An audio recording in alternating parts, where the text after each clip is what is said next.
अस्सलाम वालेकुम। अच्छा, बहुत ज़रूरी है ये। मैं ये समझता हूँ कि everyone in their life at certain point of time जो है वो कुछ इश्यूज फेस करते हैं। Issues related to low confidence. आपका जो है वो कॉन्फिडेंस चेक हो रहा होता है, आपकी सेल्फ स्टीम वो डाउन हो चुकी होती है, आपका जो है वो आपसे बात सही से नहीं हो रही, यू स्टार्टेड ओवर थिंकिंग, और भी काफ़ी सारी चीज़ें। फिर आपके इमोशनल जो है ना वो फीलिंग्स वो डाउन हो चुकी होती हैं, तो यू स्टार्ट पैनिकिंग, और फिर आप समझते हैं you become blank, right, what to do next, right. और ये ऑलमोस्ट हर कोई फेस करता है। तो रीज़न बिहाइंड काफ़ी सारी चीज़ें हैं इसको हम कैटर कर सकते हैं। तो reason behind making this video, and this is making specially for you Asim, के आई लिए बना रहा हूँ। वीडियो बनाने का मकसद स्पेशली तुम्हारे लिए, every one can look into that, के at any point of time if you started feeling that these issues तुम्हें फील हो, तो तुम जस्ट वीडियो को जाके देख लो। शायद 1%, 5%, 10% जो है ना तुम्हें कुछ फ़ायदा हो। We can see a lot of, we have आपने बुक्स पढ़ ली, quotation, motivation quotes. This is something I was thinking to make a bit different. क्या कि मैं अपने लिए एक वीडियो बनाऊं, और मैं जब डीमोटिवेटेड हूँ या कोई ऐसी फीलिंग्स आ रही हूँ नेगेटिव, तो I just need to go to this video, और उससे फिर जाके जो है ना मुझे फ़ायदा हो, ठीक है ना। तो कुछ मेंशन करता हूँ। सो कुछ पॉइंट्स हैं which I think are very important in every aspect which we need to look into it, right. तो जो सबसे पहला पॉइंट है वो ये कि no matter what it is, इस तरह के अगर इश्यूज़ फेस कर रहे हैं, तो जो पहली चीज़ तुम्हें करनी है वो ये कि तुम्हें घबराना नहीं है, ठीक है ना। इमरान खान भी कहता है तुम्हें घबराना नहीं है। ये चीज़, you are not the only one, you are not unique, कि तुम्हारे साथ ही हो रहा है, ये सबके साथ हो रहा है।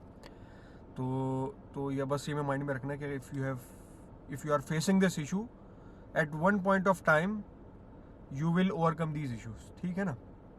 और वही है, टाइम हील्स एवरीथिंग। तो एक टाइम आएगा ये सारी चीज़ें खुद ब खुद जो है ना वो ख़त्म हो जाएंगी या लेस हो जाएंगी, क्योंकि वो नेचर है, कुदरत का कानून है, यही है कि वो एक चीज़ जो है ना वो हमेशा एक जैसी नहीं रहती, वो चेंज होती है by the time, right.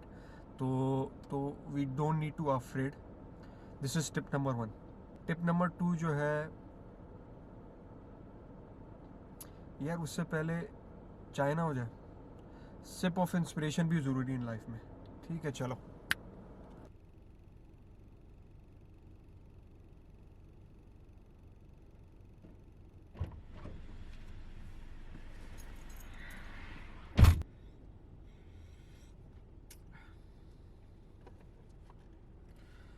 Number 2, वो कहते हैं, एक स्टेटमेंट है, if you think you can do it that's true, if you think you can not do it that's also true, because that's what you think. क्या मतलब हुआ? मतलब क्या हुआ? मतलब ये हुआ कि आपका ये जो माइंड सेट है ना, ये क्या कहता है। माइंड सेट बहुत इंपॉर्टेंट है। पॉजिटिव माइंड सेट जो कहते हैं ना, पॉजिटिव माइंड सेट, वो यही है कि यार कोई चीज़ भी ना नामुमकिन नहीं है इस दुनिया में। और सही बात भी है, मतलब you can read as many as case study as you can. Case studies ही स्टडीज़ है हमारे सामने, तुम्हारे सामने, और उसके अंदर जो है ना केस स्टडीज़ के अंदर कहाँ से शुरू है कहाँ पे ख़त्म हुए। तो it's all about mind set. अपना दिमाग जो है ना वो हमें जो है वो दुरुस्त रखना है, तुम्हें दुरुस्त रखना है।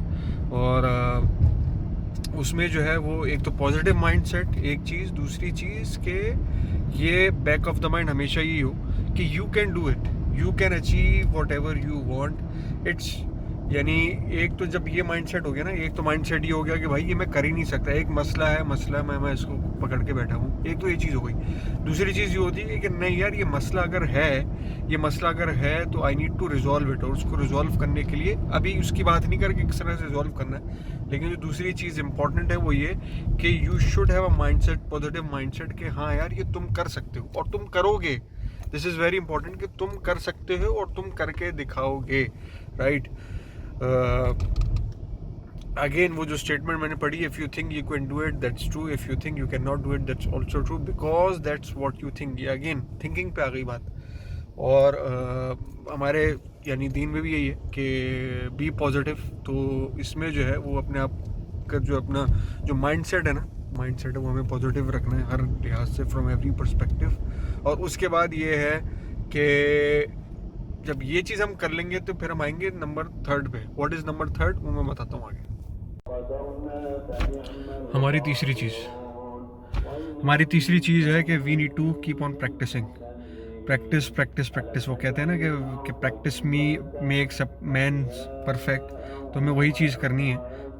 For example if I have a self confidence issue, right, तो I will do whatever it takes to gain my confidence. और जब मैं ये आइडेंटिफाई कर लूँ कि मैं अपना कॉन्फिडेंस कैसे गेन कर सकता हूँ, तो आई कीप ऑन रिपीटिंग। ये इट्स अ ह्यूमन नेचर कि we have to keep on repeating our self, उसके बगैर जो है वो काम नहीं चलेगा। ठीक है ना। ये हो गया नंबर 3। नंबर 4 क्या है, I will tell you after सलाह।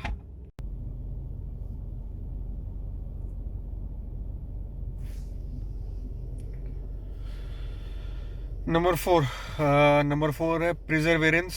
आसान लफ्ज़ों में, कुछ भी हो जाए है तुम्हें लगे रहना है अपने टारगेट को अचीव करने में। This is called प्रिजर्वेंस। आसान लफ्ज़ों में, कुछ भी हो जाए, मूड नहीं है, तबीयत ख़राब है, और कोई परेशानी है, माइंड जो है वो कहीं और लगा हुआ है, whatever it takes, you don't need to stop नहीं करना है कहीं पे। और ये this is not applicable for कोई स्पेसिफिक सिचुएशन है, ये सारों के लिए एप्लीकेबल है कि in order to achieve your goal. अच्छा, ये रिलेटेड टू हार्ड वर्क भी कह सकते हैं, इसको कीप ऑन प्रैक्टिसिंग भी साथ कह सकते हैं। लेकिन प्रिजर्वेरेंस जो है ना, if you are even facing hurdles, वो गोल तुम्हें अचीव करना है और तुम्हें करके दिखाना है। ठीक है ना, even if you are taking a baby steps. तो दिस इज नंबर 4, प्रिजर्वेरेंस। ठीक है। जो 5वीं चीज़ है from our religious perspective, faith perspective, बहुत इंपॉर्टेंट है, वो मैं बताता हूँ बाद में। अच्छा, लास्ट चीज़ है वो बहुत इंपॉर्टेंट है, इम्पॉर्टेंट पर्सपेक्टिव से कि यार देखो, बहुत सिंपल सी बात ये है कि इवन हमारा जो फ्रॉम रिलीजियस पर्सपेक्टिव भी ना, हमें कहा जाता है कि भाई you need to spare some time on a daily basis. ठीक है ना, 5 दफ़ा हमें कहा जाता है कि भाई हम जो है अपना टाइम स्पेयर करें और आएँ नमाज़ पढ़ें। क्यों कहा जाता है कि to make you guys discipline, हम एक डिसिप्लिन में आ जाएं, एक पैटर्न पे हम फॉलो कर दें, ताकि and when you keep repeating on these things, तो फिर आपकी ये चीज़ परमानेंट हो जाएंगे। फिर इवन आप जब कोई ये चीज़ मिस कर रहे होंगे, यानी अगर for example 5 times a day आपका कोई एक रूटीन है, और इफ़ यू आर मिसिंग, कभी मिस हो गया, तो आपको अंदर से ही आएगा कि यार नहीं यार, ये मिस नहीं होना चाहिए। तो ये क्या चीज़ है, ये वही चीज़ है कि भाई हमें एक फेथ होना चाहिए, एक प्रिजर्वेनेंस होनी चाहिए कि भाई हाँ, ये जो हम काम कर रहे हैं, apparently it will benefit to us from every perspective. चाहे हमारे पास कोई गोल हमें अचीव करना है, माइंडसेट का मसला हो गया, या कोई ऐसी चीज़ है जो मुश्किल नज़र आ रही है, लेकिन क्या है, अगेन जो मैंने पहले कहा था कि ऑन अ बेनी moving, even if you are taking a baby steps, तो बहुत इंपॉर्टेंट है हमारा।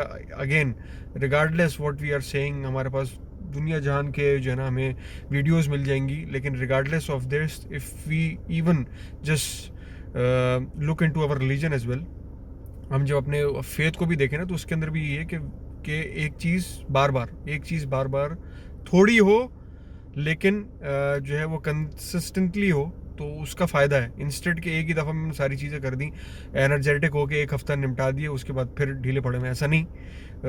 थोड़ी चीज़ हो, वही चीज़ ज़्यादा अच्छी है कि जो कंसिस्टेंटली हो, लेकिन इवन थोड़ा हो लेकिन कंसिस्टेंटली हो। ठीक है ना। तो ये this is very important point to keep our self motivated. और इंशाल्लाह आगे भी जो है ना वो इस तरह की जो है ना मैं वीडियोस बनाऊंगा, ताकि to keep our self motivated through my video again and again at any point of time if you feel the issues that I've mentioned before. Okay, signing off. इलाही तेरी चौखट पर बेकारी बन के आया हूँ, सरापा फख्र हूँ, इज़्ज़ो नदामत साथ लाया हूँ। बेकारी वो के जिसके पास झोली है न प्याला है, बेकारी वो जिसे हिर्सो हवस ने मार डाला है।